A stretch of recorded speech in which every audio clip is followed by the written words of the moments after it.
hello, and happy Thanksgiving to USA. Maybe you're like me and you're Canadian and American and you celebrate both. I just want to give you a high five because I think it's the best way to handle it. You get a Thanksgiving in October and then you get a Thanksgiving in November, and I feel like it's just the best of both worlds.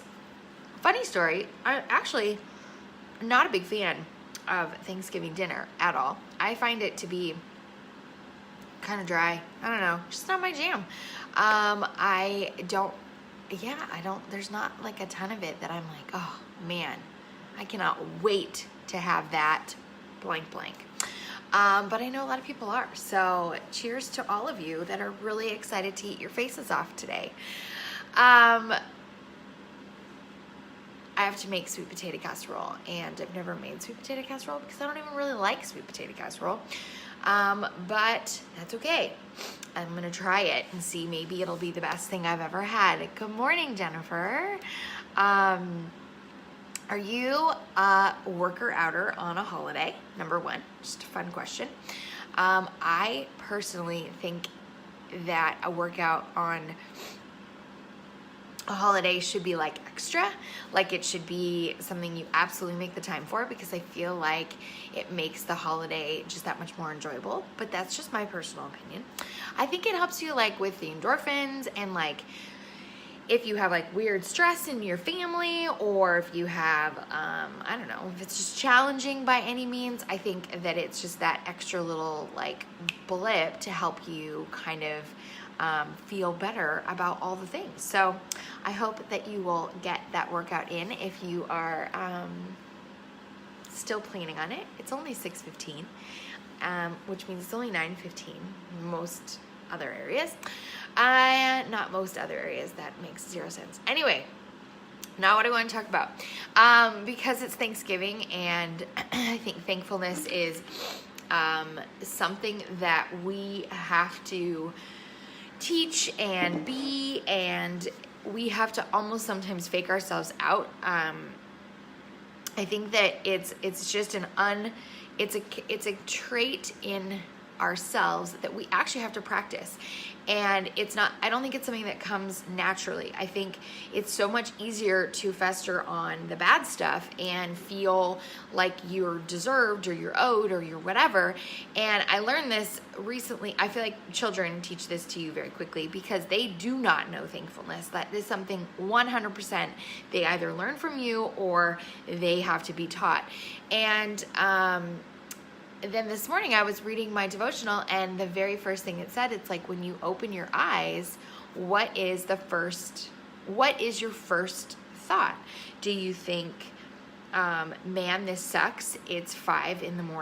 and I have to get up, or man, this sucks, I gotta go to work today, or gosh, my husband is this, or man, yesterday was the worst, or I hate the way my sheets feel? Or what are the things that you are quickly telling your brain when your eyes open? And I truly believe that this is where that thankful gratitude begins, if you can start it right out of the gate. So, for a while now, actually I was listening to something a long time ago, and it said, I like the way you put it, it was like, put your slippers so far under your bed but that you have no choice than to get down on your knees to get them. And while you're there, be reminded of how great, and or be reminded of, or ensure that you just say thank you. And I think that if the more we practice that act of gratefulness and discipline right out of the gate, the better life will be. I think that if you can start your day that way, with that quick thank you for this pillow, and thank you for a decent, even if it wasn't a good night's sleep, but you still slept, you still had you still had a bed, thank you for the roof over my head, thank you for yesterday, and thank you for my health if you're alive. And if those are the first 5, 6 things that come out of your mouth, imagine how easier it is to then keep that going throughout the day. Let that be what sorry, itchy head, ow. Let that be what keeps you going and keeps your mind in that place for as long as possible, because I truly believe that the more we cultivate a heart of thankfulness and gratefulness, the better we'll be, and the more loving and kind, and you'll be less likely to bite the person's head off in traffic, or your husband, maybe you got into a fight last night and you didn't get to say, good night the right way, but if you're starting with thankfulness, how quickly you could turn that around for that next day. And so I challenge you to practice it. It's definitely when the alarm goes off, obviously I'm a preacher of don't snooze. I think snoozing is I actually think I read that it's the worst thing you can do for your brain, because it basically tells you it's okay, keep sleeping, and then you hate every minute after that.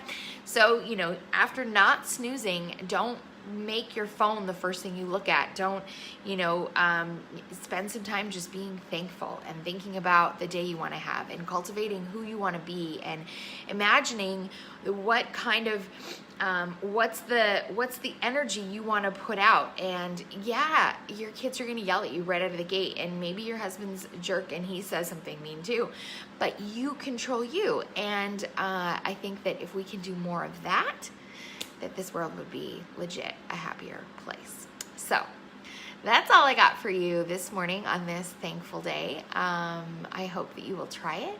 Maybe some of you already do, and I would love to hear how it works for you. Or maybe you have something else that really works, and it helps you cultivate that feeling of thankfulness. So let's do these push-ups. 395 today. 395. No heater in my face. It's a little hot. One. Two. Try to not modify. 3, 4, 5. One leg up. 1, 2, 3, 4, and 5. And 1, 2, 3, 4, 5. And 1, 2, 3, 4, 5. Last 5. We got this. 1, oh man. 2, 3, 4, and 5. It is raining here in California, which is a really good thing. So let's be grateful for that. Happy Thanksgiving, friends. I am so forever thankful for all of you, for who you cheer me on, you join me, you're a part of my tribe. Whoever you are, I am grateful for you. Have a great day, and thanks for watching.